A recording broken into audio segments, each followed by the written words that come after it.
Bayangkan ini, triliunan rupiah uang Indonesia menghilang tiap tahun, bukan karena korupsi dalam negeri, tapi karena bocornya sistem lewat negeri tetangga. Sebuah skema finansial canggih yang tak terlihat mata telanjang. Skema ini selama bertahun-tahun berjalan diam-diam, tetapi dampaknya brutal. Kas negara bolong, pelaku bisnis lokal megap-megap, dan Indonesia kehilangan kedaulatannya secara ekonomi. Inilah fakta yang bikin darah mendidih. Indonesia baru saja membongkar jaringan offshore canggih yang mengalirkan kekayaan nasional ke Singapura. Tapi siapa pelakunya? Kenapa Singapura jadi pelabuhan uang gelap itu? Dan kenapa baru sekarang pemerintah Indonesia berani buka suara? Tonton sampai akhir karena video ini akan mengungkap strategi tersembunyi yang selama ini dimanfaatkan elit dan perusahaan multinasional untuk mengakali pajak, menyembunyikan keuntungan, dan melarikan dana dalam jumlah lebih dari 1.000 triliun rupiah per tahun. Ini bukan teori konspirasi, ini realita kejam yang disusun rapi lewat regulasi antar negara. Jangan sampai Anda jadi korban berikutnya dari sistem yang dibiarkan diam-diam menguras negeri. Skema offshore, mesin penghisap kekayaan Indonesia. Selama puluhan tahun, Singapura telah menjadi surganya dana-dana gelap, bukan sekadar tempat investasi, tetapi juga pusat pelarian pajak dan penyimpanan kekayaan yang tak tersentuh. Negara tetangga ini menawarkan kemudahan mendirikan perusahaan cangkang, shell companies, kerahasiaan keuangan, dan sistem hukum yang melindungi kepemilikan anonim. Banyak perusahaan besar asal Indonesia, dari sektor tambang, properti, hingga digital, mendirikan perusahaan di Singapura. Tujuannya satu, mengalihkan keuntungan dari tanah air dan menyimpannya di luar negeri tanpa harus membayar pajak kepada pemerintah Indonesia. Dalam investigasi yang baru dirilis Kementerian Keuangan, disebutkan bahwa dana lebih dari 1.000 triliun rupiah per tahun hilang karena praktik penghindaran pajak lewat skema offshore ini. Bahkan menurut laporan Global Financial Integrity, lebih dari 100 miliar dolar Amerika, setara dengan lebih dari 2.500 triliun rupiah, uang dari Indonesia mengalir ke luar negeri secara ilegal dalam 1 dekade terakhir, dan Singapura jadi tujuan utama. Pertanyaan paling menyakitkan dari semua ini, siapa yang diuntungkan? Jawabannya jelas, para konglomerat, perusahaan multinasional, dan elit finansial yang bisa bermain dalam sistem ini. Sedangkan negara merugi besar, pajak hilang, investasi dalam negeri melemah, kesenjangan sosial makin tajam dan UMKM tersingkir.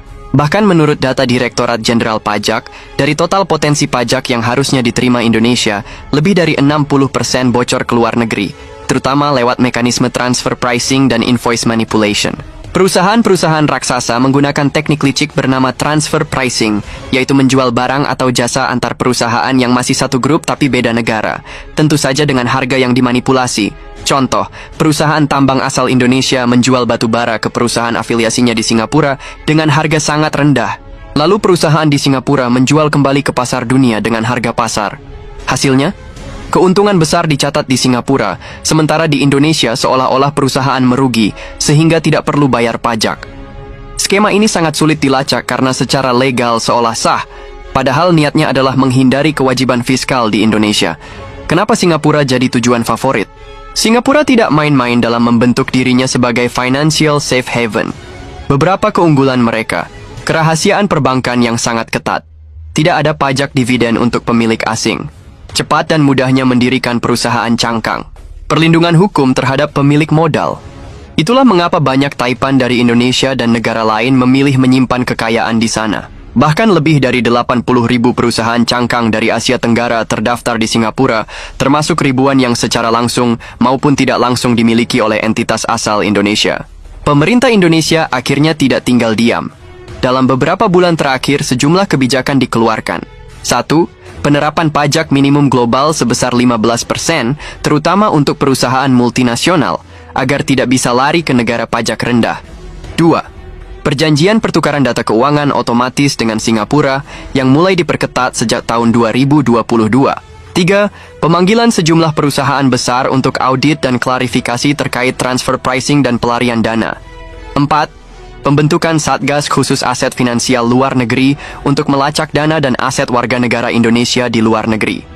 Menko Maritim dan Investasi serta Menteri Keuangan bahkan secara terbuka menyatakan bahwa Indonesia rugi lebih dari 1,5 triliun rupiah per hari akibat praktik ini, dan pemerintah akan mengejar sampai ke ujung dunia jika perlu.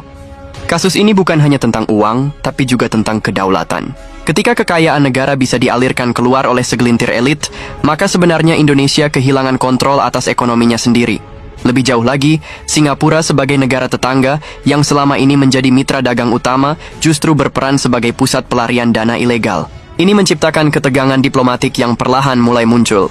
Sejumlah pihak bahkan mendorong Indonesia untuk meninjau ulang perjanjian ekonomi bilateral dengan Singapura, khususnya yang berkaitan dengan investasi dan perpajakan.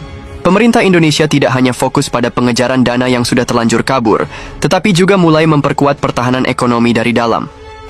Beberapa langkah terobosan mulai dijalankan.